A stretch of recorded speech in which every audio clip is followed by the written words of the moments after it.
What's up, everybody? Welcome back to Split Decisions. I'm Patrick. And I'm Justin. And we're here to break down UFC 306, Noche UFC, taking place at the Las Vegas Sphere, coming off that Burns versus Brady fight night card. It's a pretty exciting card altogether. Yeah. It wasn't too bad. Pick-wise, I went 9-3.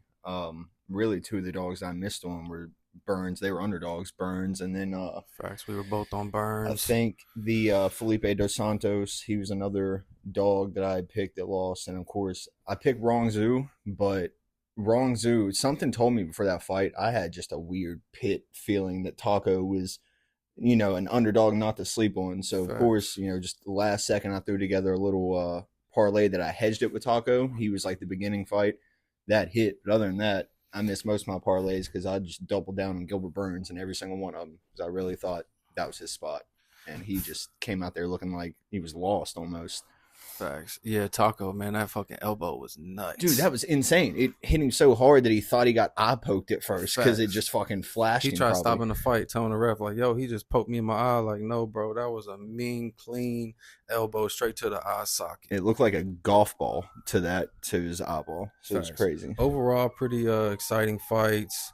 You were right on that. 1-1 on the split decisions. Yeah, that Andre Lima fight. So, it was a good call on that. He was better everywhere. He used that grappling in the second and third, especially, and just fucking. I was about to say that volume on the feet really gave him issues. I feel like Felipe was just giving him too much to handle. He said, "Fuck that! I'm gonna use my size. I'm gonna get this little rascal to the ground." When he had him on the back foot, when he had Lima on the back foot, he was doing good. But once Lima planted and actually let go of his punches and all that, you could tell that size was definitely too much for him. Facts. But Nathan Fletcher came out, did his thing. He grabbed that sub in the second round. That was completely mauled old boy. That was an exciting first round, though. Yeah, it was. I definitely thought Zigomontis would have a little more for him on the ground, but seemed to kind of just get broke in that second. But yeah. So 50-50 on the split decisions this week. Man, finally, because you've been beating my ass in them split decisions. 10 or 11-3 right now or something. Killing me. But hopefully we can get back on track on this UFC 306, Noche, UFC, whatever you want to call it. Right. It's for the Mexican fans, Mexican Independence Day card.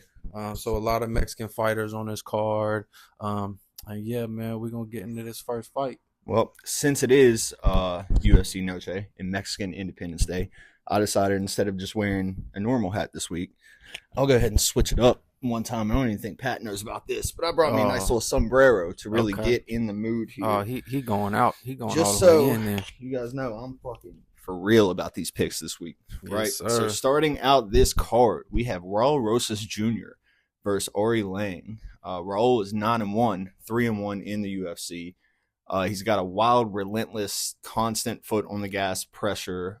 He is a wrestler. His striking isn't that great yet, but he does have heavy kicks, pretty good power in his hands. After his embarrassing loss to C-Rod, where he just gasped because he couldn't get the finish early, he bounced back with 2 impressive wins, 1 first-round KO and a second-round sub. He seems to have crazy strength in grappling, and he's not allowing his opponents up once he gets them down. Aoriqileng is 25-11, 3-3 in the UFC. He's a pretty basic fighter who isn't really dominant in any one area, but he's tough with decent boxing. His 3 wins weren't against anyone with really any name value, and his 3 losses were all to fighters with a wrestling background. So as far as picking this one goes, it's easy for me. I think Rosas is more explosive. I think he's stronger. I think he has good enough takedown game to get Aoriqileng down, and if he can't get him down, he will be outmatched on the feet, but I don't see Rosas having any issues getting him down. So give me Raul Rosas Jr. I'm going to say about second round submission, but Aoriqileng is tough, so I could see him just outlasting those, relentless grappling assaults and getting a decision. What do you think? Yeah, I'm on the same side, man. I like Rojas Jr. in this spot. I mean, the line kind of says it. You got insane. Minus 670 on the money line for Rojas Jr. So seems to be just a setup spot. Get these Mexican fans going early. Yep. Get the Mexican guy a win. Get him in the seats early. First fight. Rojas Jr. 3-1 in UFC. First guy to sub Ricky Tercios in his last fight. So really, really solid jiu-jitsu. Good, solid back takes. Like I said, just see him kind of being set up for a win here. Aoriqileng is durable, has power on the feet. probably going to be the better striker between the two. But Rojas has been improving his striking and does have power in the hands as well. Rojas Jr. got a questionable gas tank, but I see him kind of just getting this done early by sub. So I'm on the same side as you are. Maybe round one, because I think he gets to the grappling early. I don't think he wants to exchange on the feet too long with Aoriqileng. Right. Aoriqileng is susceptible to getting taken down and likes to give up his back to get up. Yeah. So, and that's one person you don't want to give your back up to is Rojas, because he's gonna make you pay. So yeah, give me Rojas Jr. and I'm gonna say first round sub. Right. And then this second fight, we got Edgar Chairez, 1-1 in the UFC against short notice replacement Joshua Van, 3-1 in the UFC, sitting at -210. Edgar Chairez plus 180 dog, which is kind of surprising to me because it is a short notice replacement fight for Van. He probably is going to be the better, more technical striker on the feet. But coming off a KO loss, kind of iffy. Edgar Chairez is gritty on the feet, got a Mexican chin. Not super like his defense on the feet. He's super hittable. He don't have a very good defense on the feet, but does have good takedowns. Great sub bag, slick submission, very slick BJJ on the feet. He's gonna hold a 7-inch reach advantage in this fight, and what we see in Joshua Van's last fight, got pieced up by somebody way longer, way more lengthy than he was. He just struggled to get on the inside, and Charles Johnson pretty much picked him apart the whole fight. I don't really see Edgar Chairez winning the striking exchanges in this fight because Joshua Van is probably going to be the better striker, but I could see him getting some grappling going potentially. Joshua Van does have a good get-up game and good takedown defense. So I am going to pick him. But as far as the juice, I don't love laying juice on Joshua Van. Probably going to stay away from it betting-wise. But I will pick Joshua Van just to win a decision, get some striking going, win the striking exchanges, keep it on the feet, and ultimately just win a 3-round decision. What you think? Yeah. Like Pat said, Edgar is a really great boxer. He's got really good jiu-jitsu. He's got, 11 of his wins are by finish with 4 KOs and 7 subs. So he has that loss to Tetsuya Taira, who is, literally contender level competition. Like, this man's probably going to be fighting for the belt pretty soon. It lasted in that fight, got put in some bad positions. Yeah. He pretty much had to beat Daniel Lacerda twice just because the ref jumped in a little early in their first fight, and then second fight he came back and proved, like, no, this is what I do. You know what I'm saying? I'm about it. On the other side, Joshua Van, like Pat said, he's taking this fight pretty much on 2 weeks' notice, 3 weeks' notice, something like that. He's coming off his first loss in the UFC where it was a pretty brutal KO late in the 3rd round to, like Pat said, somebody who's bigger than him, longer than him, who was able to keep him at the end of that jab. But he is a very smooth and clean boxer with fast hands, great technique. He's got 6 wins by KO and 2 by sub. 2 are by decision, so he's proved like he can go all 3 if he needs to, unless, he's just getting pieced apart and somebody is able to get him out of there. This fight confuses me for a couple reasons. I feel like it's a quick turnaround for Josh, right? Because the day they fight, it'll be 61 days exactly since he had gotten knocked out in that 3rd round. And I thought on medical suspensions, it was 90 days if you get knocked out. It might be 60. And even if it's 60, you're cutting it 24 hours pretty much from the point that you're supposed to be medically cleared. Just a little, could be a red flag. Definitely. If the fight stays on the feet and stays clean, I can see Josh winning because he is the better technical striker. But if Edgar can make this a dog fight and can make this gritty and test that chin that just got, cracked, I could see him pulling this out. So for my pick, fuck it. Give me the first split decision on this card and give me the Mexican on this card, Edgar Chairez. He's going to be bigger, longer with the 7-inch reach. He does use his range well. And whenever they do collide or if there's a clinched up situation, I feel like Edgar holds the advantage in the submission game and is able to pull more out. So for my pick, give me Edgar Chairez, the underdog at plus 180. It's good value. So next fight, we got Yazmin Jauregui versus Ketlen Souza. So Yazmin is 11-1, 3-1 in the UFC. Very good Muay Thai boxing style. She's a striker with heavy hands, especially for strawweight. She looked really solid in her 3 wins and just got outpowered pretty much in her only loss. She looked solid in her last fight against a very experienced Sam Hughes, where she won a unanimous decision. She can be low output at times, which is frustrating, but she headhunts, so that's really what it is. She don't really mix up her shots too well. She's fighting Ketlen Souza, who is 14-4, 1-1 in the UFC. She's also a heavy-handed striker, but she's Brazilian, not Mexican. Coming off her victory against Marnik Mann, where she outstruck her and also mixed in some grappling and had 3 minutes of control time and a takedown.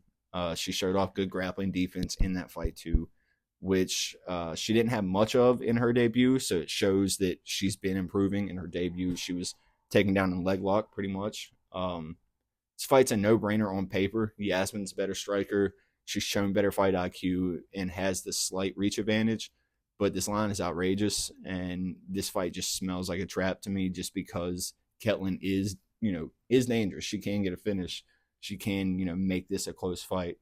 So I'm staying away from it betting-wise, but my pick is going to be Yazmin Uruguay, more than likely probably by decision. What do you think?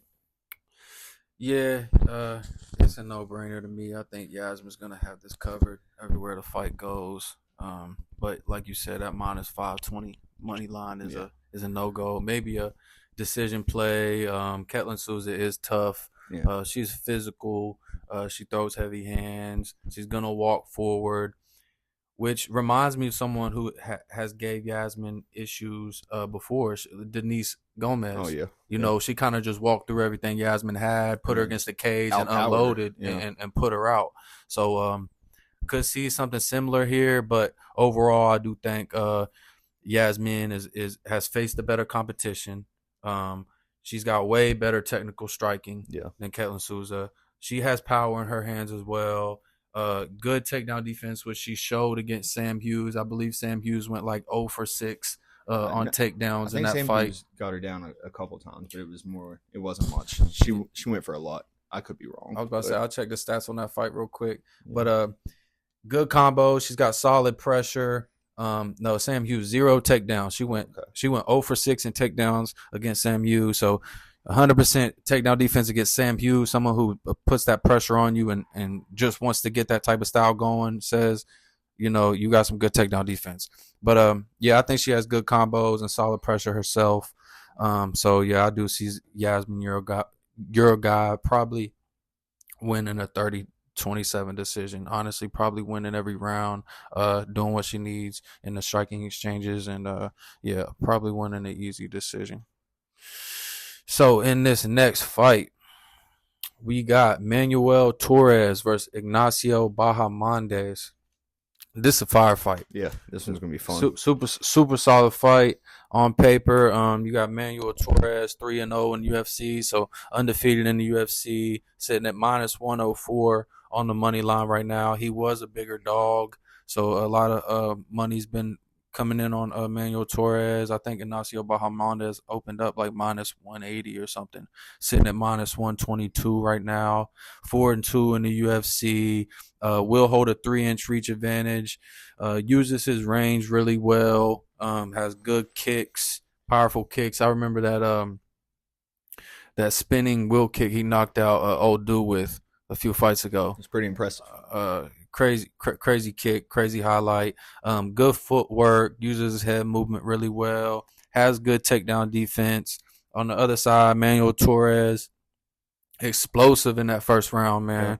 Attacks legs really well, wants to get in the pocket and just firefight. I feel like Bahamondes is more of like a clean, wants to stay on the outside, stay out of the fire type fighter. And Manuel Torres, man, he a firefighter. He gonna jump right in there, and he gonna exchange. He wants to close the distance. He has good knees. The dog money seems like the side on this fight, man. Just from a pick perspective, I do like Manuel Torres.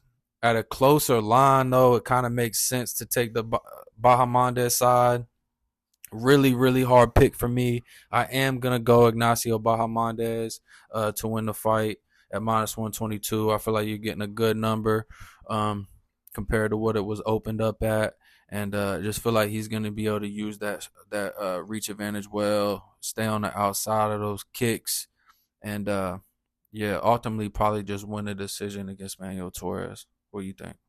Yeah, pretty much agree with everything you said. Like Pat said, Torres is 3-0 in the UFC. All of his 3 wins have been first round finishes, 2 KOs and 1 sub. He's got 14 first round finishes altogether in his career, which is insane. This man wastes no time. He's foot on the gas from the start of the round till he either gets a finish or until something happens. He's really good Muay Thai striker with sneaky good submission game too. He's gotten his chin checked in his last 2 fights, but he ate the shots and kept firing back. He's very good with his counter striking, and he's good at finishing fights when he knows his opponent is hurt. Like if he knows they're hurt and he sees, oh, okay, I got him hurt on the feet, he doesn't try to shoot a takedown. He'll continue to throw strikes on the feet. Or if he knows, oh, okay, they're hurt, but I can get them down, they're covering up good, he'll shoot that takedown and look for a submission. On the other side, Ignacio Bahamondes, 15-5 overall, 4-2 in the UFC, like Pat said. He's massive for lightweight at 6'3" with a 75.5-inch reach. It's insane. He's got good power in his punches. He's got big power in his kicks. He works really well behind his jab, and he's got good teep kicks to the body, like front kicks to the body. 11 of his 15 wins are by finish, so the kid's dangerous too. The fight should be a banger for as long as it lasts. Ignacio is going to be the taller fighter by 5 inches. He'll have the slight reach advantage. Manuel is going to be the faster fighter with better power in his hands, in my opinion. We could see a chess match of like counter strikes, which could turn into a 3-round war where they're both just rocking each other and they're trying to stay in there and doing what they have to do. But like Pat said, the line is close. With a line this close and you're giving me a dog at dog money, like somebody I know that's going to go out there and just fight and compete and make it gritty if he has to, give me Manuel Torres. I think he could win a decision, but I could see him honestly handing Ignacio Bahamondes his first ever knockout loss. Because where you get a big, tall fighter, you get a big, tall frame, and you get an open body, a body that's really open for body shots, and Manuel Torres works well to the body. So give me Manuel Torres and give me our second split decision on this card. So the next fight, we got Irene Aldana versus Norma Dumont. Irene Aldana, that is the next fight, yeah. Mm-hmm. So Aldana is 15-7, 8-5 in the UFC. She's a massive girl for bantamweight, standing at 5'9". She's a very good boxer with good takedown defense. Her only loss in the last 6 years, her only losses have been to champs or former champs, like Amanda Nunes, Holly Holmes, and Raquel Pennington. She had a war her last time out with Carol Rosa, and it really showed how open she is to getting her legs destroyed in that boxing stance, because Carol was having really a lot of success with those leg kicks. She's fighting the super thick, and let me put emphasis, super thick Norma Dumont, who's 11-2, 7-2 in the UFC. She's a really well-rounded fighter, if you know what I'm saying. She has very heavy hands, heavy kicks, and showed a really dominant grappling game in her last time out. Standing at 5'7" with only an 1.5-inch reach disadvantage, she's not going to be much smaller than Irene here. She's shown a good chin and has good fight IQ in her past performances. She is a decision machine, though, in the UFC, but it also kind of shows she's a grinder. You know, she's not just out there looking for one certain thing. Like, she mixes it up well and she game plans well. So this fight is tough for me to pick, because when it comes down to it, I think it comes down to, can Norma get Irene down? If she can control her. I think she wins a 30-27, maybe even a 29-28. But if she can't, then Irene's just going to piece her up, because she's going to be the way better boxer, good combinations, good long straight punches. My heart wants to pick the Mexican on Mexican Independence Day, you know, whatever. But I think I'm going to lean Norma Dumont here, and I'm going to go Norma Dumont by decision. I think she's just big enough and well enough to implement some grappling. So it's another underdog that I'm taking, but give me Norma Dumont. What do you think? Yeah. It's a hard one for me to pick too, man. You got super close lines, so the lines reflect it. Super close fight. Irene Aldana sitting at -138. Norma Dumont slight dog money at +108. Um, she does have decent striking herself, but like you said, kind of just wants to get a takedown, get some top control. Right. Physical, big for the division. Definitely gonna have the grappling upside in this fight. All 7 of her wins have came by decision. Irene Aldana, I feel like is going to have more finishing upside in this fight. Solid boxing, great volume on the feet. I think she put out like 150 significant strikes in that Carol Hosa fight. Yeah, it was a war. Over 3 rounds, which is insane. Championship experience, I think her only losses in the last like 6 years are the champions and former champions, and Raquel Pennington, Holly Holm, and then the late great Amanda Nunes. So definitely has faced better competition. And come on, man, she's gonna have that Mexican crowd behind her. So yeah, man, we about to go another split decision. I'm gonna take Irene Aldana to get a decision over Norma Dumont, because I do think Norma Dumont's tough. But like you said, if she can't get those takedowns, man, she's gonna have a hard time on the feet. Yeah. In this next fight, we got Ronaldo Rodriguez. This is the main card, by the way. And if you haven't, please go leave a comment on the video, drop a like, hit the subscribe button, man, because that helps us a lot. But we got Ronaldo Rodriguez versus Ode Osbourne. Ronaldo Rodriguez 1-0 in the UFC. Crazy. Lazy boy. They got him on the main card, his second fight in the UFC. Lazy boy. On a pay-per-view. Yeah. Line sitting at -136. He was actually like -170. Ode Osbourne sitting at +108. So has some dog money coming in on Ode, dropping that line down a little bit. 4-5 in the UFC. Is coming off 2 sub losses, both by rear naked choke. And Ronaldo Rodriguez won his debut by rear naked choke. Yep. So Ronaldo does have good BJJ if he needs it. But doesn't really hunt takedowns itself. Kind of just uses it to attack off his back and or sweep. Super hittable on the feet, but has power in the hands and will just pressure forward. Ode Osbourne, I feel like, is going to be the more technical striker in this fight. Oh yeah. Good kicks, flying knees. Mixes it up well. But definitely has a hole in that takedown defense. If Ronaldo wants to pressure forward and shoot some takedowns in this fight, I think he has a clear path to victory. I think he has more ways to win the fight. He does have the Mexican crowd behind him, so I'm slightly edging Ronaldo Rodriguez in this fight, but it is not a super confident pick at all, and a little bit biased as well because Ode has fucked me and shit the bed plenty of times betting on him. Yeah. So I'm going to go with Ronaldo Rodriguez and potentially by sub. What you think? Yeah, I pretty much agree with everything Pat said. Lazy boy, he is 16-2 overall. He does have 5 submission wins, 7 knockout wins, I'm pretty sure. He is the type, like Pat said, he doesn't use the offensive grappling too much. He just pretty much uses that to where if you fuck around and try to shoot on him because you're hurt or you're tired or whatever, he makes you pay for it. If you guys clash together, he will clinch up. He does have some pretty good trips, all that. He doesn't really have any throws or any blast double legs, but you definitely don't want to grapple with this dude. He's coming off his debut where he got caught with spinning shit, a big old spinning elbow, and kind of just took it and smiled. He got taken down and was put in compromising positions, scrambled his way out. His takedown defense isn't all that great, but his scrambles are nonstop, and he's constantly searching for subs. On the other side, like Pat said, Ode Osbourne is going to be – he's mostly a striker with clean combinations. He does have some slick submissions too, but it's only really when he's taken down. He's tough when he's fighting other strikers, but he struggles against anybody that has a grappling game good enough to, be able to control him or do something with it.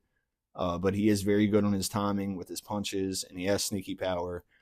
He's been on a skid recently, and out of his last 4 fights, his only win was a close split decision win to Charles Jourdain, where I thought that fight could go either way, just depending on if you judge damage or control more. But I'm lazy boy all the way in this one. I'm not sure what I'm not sure what the line is. I'm looking at it now. But when I made the notes, I wasn't sure what the line was, but I was hoping that we got lazy boy at close money or even dog money because of O'Day's experience. I think we see an exchange for a few minutes, then I think we see some sort of clinch or trip to where Ronaldo gets him down and then finds submission. So give me Ronaldo Rodriguez by submission, or honestly, like a ground and pound TKO situation. But if O'Day can last, who knows? We might see that experience kick in to where we haven't seen Ronaldo, in those later rounds yet, and he might not have a gas tank. So on to the next fight. We got Daniel Zellhuber versus Esteban Ribovics. And Daniel Zellhuber is 15-1, 3-1 in the UFC. He's a long Muay Thai style striker with a background in BJJ2. He's also somebody who's massive for 155, standing at 6'1" with a 77-inch reach. Throws good straight punches and hard kicks. He mixes his kicks up well, kicking low and to the body. He does leave himself open to get hit, and his big frame leaves him open for body shots. He gets touched by combos that are extended past 2 or 3 punches because what he likes to do is just kind of cover up and back out, try to circle out when people kind of blitz forward at him. And he did beat an Argentinian fighter his last time out. And Francisco Prado. Yeah, and he is fighting another Argentinian in Esteban Ribovics, who is 13-1, 2-1 in the UFC. He's a heavy-handed, well-rounded fighter also with decent grappling. He lost a close back-and-forth fight in his debut against Loic Radzhabov, and he's won 2 straight since. His last fight, he knocked out Terrence McKinney violently. Like, really put this man out with that kick that sat him right against the fence. It was like he close distance too. It's crazy how he even had the room to get that thing off. Got it there. He'll be 3 inches shorter in this matchup, and he will have an 8-inch reach disadvantage, but that power is no joke, and he only loses to credible competition. So I feel like this fight is another trap, honestly. They would love for Daniel to win because he's the Mexican fighter on Mexican Independence Day. He's going to be the way bigger fighter. But Esteban is dangerous, and he could easily catch Zellhuber and put him out, especially where Zellhuber backs out so crazy. He got caught quite a few times in his last fight before he caught old boy. So it's a close one, man. I'm on the fence with it. I really want to pick Daniel Zellhuber just, to represent that Mexican Independence Day, but I think I'm going to take a stab at another underdog here because, I really just feel like the power and the danger that Esteban carries, I feel like he could catch Daniel. So give me Esteban Ribovics. I'm going to say by TKO. What do you think? Yeah, man. Pretty good breakdown. I agree with everything you said. I don't hate a dog money shot on Ribovics. He's actually a great dog to bet on because, like you said, a lot of power in those hands. He's going to get in a fire and he's going to fight. Yeah. He ain't no bitch. He's going to get in that pocket. Very solid in the pocket. Super compact striking. Gritty chin. He'll get hit and walk forward. Power in the hands. Doesn't have any UFC subs, but on the regional scene has showed he does have a sub bag if it goes there. Daniel Zellhuber, super lengthy striker, is going to hold an 8-inch reach advantage in this fight and uses his range really well. So I could see Esteban maybe pressuring forward and closing the distance on him. But I could also see Esteban Ribovics having trouble closing that distance and finding that range. So I am going to pick Daniel Zellhuber in this fight. I don't love the line. I actually agree betting-wise on a dog shot on Ribovics. But I am just going to pick the longer, just as technical, if not more technical striker in Daniel Zellhuber to win a gritty decision. What is that, 4 now? 4 split decisions that we have? This is going to be one of those cards where one of us This is going to be one of those cards where Justin goes 4-0 on split decisions on my... Hell no, all dogs. If I go 4-0, catch me on vacation because I'm going to put those 4 dogs in a parlay and fucking ride out. No, for real. But, yeah, man, another split decision. We got, in this next fight, we got Brian Ortega versus Diego Lopes. My God. Yeah, man, it's definitely Justin's guy.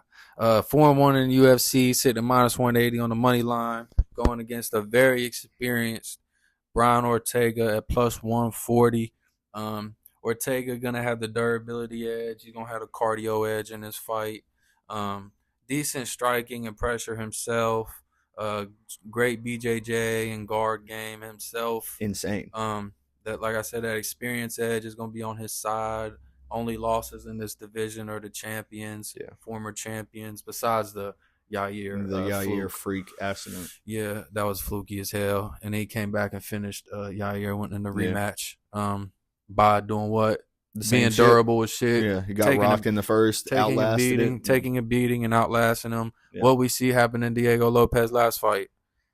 Just honestly slowed down. Yeah, and that slowed down. Super explosive early against Dan Ige. But did slow down late and got it put on him in that third round. Yeah. And you don't want to slow down against Brian Ortega because he's going to keep walking forward. He's going to put the pace on you. Super dangerous BJJ on Diego Lopes. Great top game. And on the feet, man, he's throwing to knock your head off. Oh, yeah. He ain't pointing you up. Everything he throws is with intent, but not super technical on the feet. Just kind of walks forward and puts it on you. I do see him having more finishing upside in this fight. I see him probably winning the first 2 rounds. But, man, I don't see him putting Ortega out. So, in that third round, he better be on his P's and Q's. And, don't let Ortega put it on him. But I'm going to go with Diego Lopes. I don't think he finishes Ortega. So, I see him just winning another gritty decision like he did against Dan Ige. Probably 29-28 decision. What do you think? Yeah, I pretty much agree with everything Pat said. Brian Ortega is 8-3 in the UFC. Dangerous and decorated grappler. He almost had Volk in 2 fight-ending submissions, and Volk somehow just gritted those out. Anybody else would have tapped, but Volk somehow got through it. He has an insane chin on him. He just outlasts a beating like a fucking zombie. He ate huge shots from Yair, like Pat said, just outlasted that early onslaught and then finished him when he caught Yair slipping once he started to gas a little bit. Mm-hmm. And he's really fought the who's who at 145, getting 2 title shots. But Diego Lopes, 4-1 in the UFC. He's also a super decorated grappler, but he's really improved his hands a lot since coming into the UFC. He's got slick, fast submissions, heavy-ass hands, walks forward with nonstop pressure like Pat said. Has a really good chin because Dan Ige was rocking him. Like, it had me worried because Dan Ige was really setting down on his punches, putting everything behind it, catching him clean. And Diego really just took it. Of course, it kind of stopped him in his tracks for a second, but he kept coming. He's one of the best in the division at finishing fights, Diego Lopes is. So this fight, for me, it's easy to pick. I'm taking my boy Diego. I think Ortega purposely tried ducking him in their last fight. At first, taking the fight at 145, then literally the Thursday before weigh-ins, so everybody's been cutting all week, Brian Ortega comes in saying, I can't make 145. I need 155. Diego agrees. Then Brian comes in on weigh-in day. I'm hurt. I need 165. Diego agrees. Brian pulls out. So then that's when you get, the weird Dan Ige situation. Shout out Dan Ige. Dan Ige's a dog for that. 4 hours notice, dog. And then to put it on him in that third, man, like showing that's where that experience came in. When Diego was gassed, that young buck that couldn't get the finish, Dan Ige was like, okay, now I'm here. Now it's my time, So, but yeah, I'm gonna go with Diego. I think Diego has had like a bunch of impressive performances, but I feel like this is going to be his most impressive yet. I feel like he's going to look really good against a very experienced Brian Ortega. And I could honestly see him being the first person to ever submit Brian Ortega. I could see him rocking Brian because every time Brian gets rocked, he tries to shoot on somebody. And Diego Lopes really fucking quick and slick with those subs. So I feel like he might be able to catch something. But the official pick, give me Lopes by decision. Because like Pat said, Brian is tough. He's probably going to take a beating, keep coming forward. But I might be playing some money on that Diego Lopes by submission. Probably get a great number on it. It might be a crazy number because Brian Ortega's never been subbed. He's the guy to sub people. So, but yeah, the next fight, we have Alexxa Grasso versus Valentina Shevchenko. And this is the co-main event. Let's go. Title fight. You see her right behind Pat there. That's been his girl. You know what I'm saying? Alexxa Grasso, 16-3-1, 8-3-1 in the UFC. She's a tough, gritty Mexican boxer with pretty good grappling and a slick submission game. She trains out of a really solid gym with really credible training partners all around. She had a submission of the year in 2022, along with one of the biggest upsets in MMA history that anybody's ever seen. She had a close war with Valentina in their rematch, which had a lot of people on the fence about who they thought won. With it being a draw, we get the trilogy here to see, once and for all, what it is. Valentina is 12-3-1 in the UFC. She's a decorated kickboxer with a sub game too. She had one of the most impressive championship runs that we've ever seen with 8 title defenses. She has a highlight reel full of dominant performances and scary knockouts. Her punches are scary. Her punches aren't as scary these days, but her kicks are so fast and heavy. But she's getting up there in age, being 36 now. So this fight is really a coin flip for me because Valentina was winning that first fight with her wrestling before she got caught with that submission. And Alexxa was catching her in that rematch, rocking her early too. I'm pretty sure she dropped her, twice in the first round, or she definitely dropped her. She put her on skates and dropped her in that second round. Yeah, second round. So she was catching her. That 10-8 in the fifth, that was a little questionable. I don't know if that was a 10-8 round, but I'm slightly leaning Grasso here because I just think it's going to be another close fight. And if it's another close fight, there's no way the judges are going to give the scorecards of Valentina on Mexican Independence Day. So I feel like if it comes down to a close fight, we're going to see her have the edge. But I think Grasso she might have Valentina's number. So I'm going to take Alexxa Grasso by decision, or I could see a possible late sub on she somehow finds Valentina's back again, and that age just starts catching up to Valentina. And Alexxa is she's younger, more hungry, and I think she's going to be fighting with a bigger purpose. So give me Alexxa Grasso by decision. What do you think? Yeah, I don't hate that sub call either because, she subbed her in the first fight, and then we seen how that second fight ended. She had her back. Her damn near was looking for that finish there. If not with a another rear naked choke, she was pounding her out from the back. So, yeah, man, I think Alexxa Grasso just got the edge pretty much everywhere besides the wrestling. Yeah, I feel like she's better in every asset of MMA, in every facet of MMA that there is. I think Valentina's a better kicker. I was about to say kicker and wrestling probably. And wrestling edge. Them single legs or them double or them body takedowns, double legs, shit like that. Yeah, and it's crazy because you got Valentina, world-class kickboxer, and my girl Alexxa Grasso turning her into a motherfucking wrestler. Yeah. So I think Grasso got the boxing edge. I think she has the defensive grappling edge. She subbed her in the first fight. She dropped her in the second fight.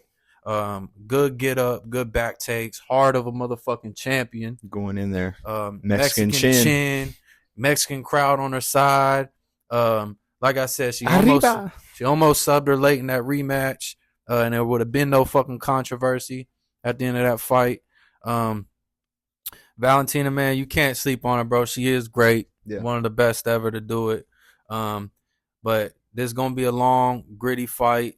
And them takedowns ain't going to come as easy in them later rounds. Right. Alexxa going to put it on her. I think Alexxa needs to get started early. Win those a few of the early rounds. She kind of seems to let it get out of hand and then puts it on her late. Yeah. I like to see Alexxa Grasso get it going early. Stuff those fucking takedowns from Shevchenko because Shevchenko coming out shooting for legs. Yeah. But overall, knees, man, maybe. Come on, man. Give me Alexxa Grasso. I think she wins another gritty decision. I would love to see her get a sub, and I could definitely see her getting a sub, but I see this being like just another gritty 5-round, probably close fight. I'm not saying Valentina 48-47. Yeah, I'm not saying Valentina can't get a round or two, but overall, man, I just think Alexxa Grasso the better fighter, and I think she's going to defend the belt. So give me Alexxa Grasso by decision, and yeah, man, come on. Don't sleep on my baby. Next fight, main event. Come on, man. We in the main event. Yeah, main event. UFC Noche. Please go like and subscribe to the video, to the channel. Leave a comment. Let us know. A lot of close lines, good dog money. Let us know who y'all like on this card, man. Hey, this main event's got people going back and forth too. It's literally drawing a sand in the line of what people think and who they're riding with. So facts. We have Merab. The Dvalishvili opened up -180, sitting at +100 right now. 10-2 in the UFC against Sean O'Malley. Sugar Sean O'Malley. There he goes. Sitting at -120, favorite. Flipped all the way from the dog to the favorite in this fight. 10-1 in the UFC. I feel like the keys to Sean in this fight is just, them angles. Movement. Using them angles. Yeah. Using that footwork.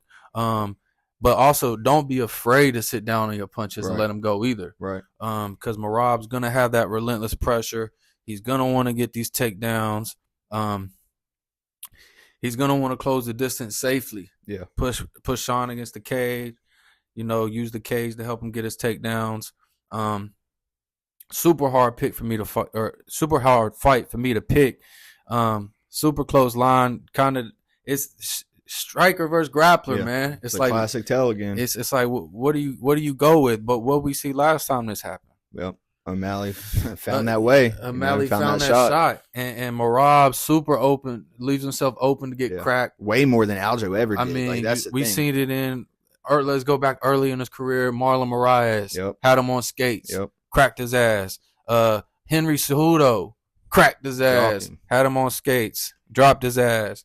But he's got a chin. I mean, he gonna fight through it. I think it's gonna be hard for O'Malley to put him out. Yeah, it ain't gonna be easy. But O'Malley got different type of power than them as well. Different type of persistence. Super precise. So, man, I'm gonna go with Sean O'Malley in this fight. Like I said, I think he might find that shot that puts Merab out. But if he doesn't, man, it's gonna be hard, in my opinion, for Sean O'Malley to win a decision. Oh yeah, if he can't find that shot, I feel like it's gonna be because Merab's closing the distance and he's making it kind of hard for him to get anything off. He's pushing him against the cage. Potentially is having success putting O'Malley on his back, but O'Malley super good. BJJ himself is super underrated, and uses that BJJ to get up very well. So yeah, I'm gonna go with Sean O'Malley in this fight, man. I think he defends the belt. I'm gonna call by knockout. Yeah, and we're gonna go Sean O'Malley and Steele. What you think? Yeah, I mean, I pretty much agree with most of what Pat said. I don't think it's a one shot or done thing for Sean O'Malley, because I feel like he moves so well that we could see a situation or a fight play out where Merab is chasing him a lot and he's circling out well and he's just picking him up for 5 rounds, just point fighting pretty much. To where I'm not saying Merab can't get his hands on him, because I feel like Merab is going to. Merab's going to eventually close distance and get a hold of O'Malley at some point. It's not. I don't think it's not going to happen. Like, I'm not in denial about Merab being able to take Sean down. Like Pat said, Sean is 10-1. Really, he's 11-0. Let's be real here, but he's 10-1 in the UFC. He's a fucking sniper on the feet with that one-shot KO power. He's got some of, if not the best movement in the UFC. He mixes up his shots well to the head, to the body, to the legs. He was taken down 6 times by Peter Yan and gave up almost 6 minutes of control in that fight. But I feel like also Sean wasn't fully expecting Peter Yan to commit that hard to the wrestling. You know, Peter Yan's a world-class boxer. Like, he's not... And he was sitting down on all his strikes in that fight, and Yan was just kind of finding his timing. Yeah, he didn't start really trying to wrestle until he was getting touched by Sean. Until he was like, this motherfucker's hard to touch. He's like, oh, shit, okay. I need to close this distance. Merab is 10-2 in the UFC. Nonstop pressure wrestler, throws big looping shots. His control on the ground kind of sucks. He's really not a submission threat either, because he doesn't look for him, because he's more so just worried about trying to keep his opponents down, because he struggles with that. He can get takedowns, but he can't hold people down. He doesn't have great control. Against Peter Yan, he took him down 11 times in 5 rounds, but he attempted 49 takedowns. Broke a record for the most takedown attempts in a fight. He really likes to clinch and hold, just doing enough to not have to have the ref break them up or stand them up. Like, he does just enough to stay active. So for me, I'm not wasting much time breaking this down. Pat pretty much covered a lot. I'm riding with Sean here. Merab has been dropped and rocked by Marlon Moraes and Henry Cejudo in the first round. He was 0 for 19 against takedowns against Jose Aldo. He's never fought someone who moves as well as Sean and who has that much power, right? Because he leaves himself open and does get hit. And even in the times, the little check less that you don't think, oh, it probably won't hurt him too much. Somebody like Sean O'Malley who has that sniper power, you don't want to get caught with those little checks. Look what he did to Merab's best friend, Aljo. Literally waited until Aljo blitzed forward, took that smooth little step back and fired that right hand and put him out. And I feel like Sean knows how to finish a fight too. If he does drop Merab, I feel like he's going to instantly blitz in because he knows I have to get him out of here or this is going to suck. So my pick, I'm going to take Sean by knockout. But at the same time, I could also very well see a close back and forth war where we get a 48-47 decision for Sean or even a sneaky little split decision for Sean. I could see that shit too. So, but my official pick is going to be Sean O'Malley in the main event of UFC Noche, UFC 306, UFC Spear, whatever the fuck you want to call it. Let's go. Yeah, it's going to be an exciting card nonetheless. I feel like both and steals. Yeah, I feel like a lot of people are pissed because they wanted bigger matchups, especially if you look at what they're putting on in Abu Dhabi for 308 or whatever it is. But this card, once you really look at it, these matchups are solid. Yeah, like, these matchups actually are really good. And I'm actually excited to see what the production value is going to be like too with that. I feel like they dropped the ball. They could have got a couple more bigger names like a Brandon Moreno or like a Yair Rodriguez on this card because those are two big Mexican fighters. But at the end of the day, they got some really exciting prospects that are on the come up. It's going to put the spotlight on them to where maybe a lot of people didn't know about them before. And then they're going to walk away from this being like, damn, I need to check out that Manuel Torres dude. Or I need to check out, Daniel Zellhuber or Irene Aldana, whoever. So, facts.